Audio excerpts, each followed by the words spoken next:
So here's how to delete Facebook story posts. First, you want to open Facebook and then click on your profile logo on the top right hand side, and then click on settings and privacy.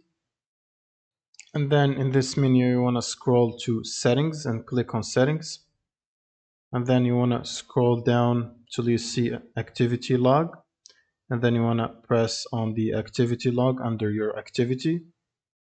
And then you want to expand the section where it says your Facebook activity. So press on the drop down and then scroll down.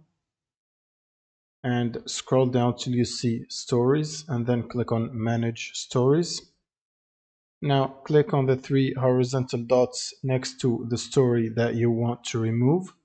So for example, this one, click on the three dots next to it. You can either remove the reaction if you don't own the story, or you can remove the whole story if you own it. So for example, this one, I don't own any stories in this, but that's how you would remove or delete a story post. You can also go to the archive section and then click on story archive, and from here you can delete any archived stories if you want to, and then like that the story or the post should be deleted. Thank you guys for watching and subscribe.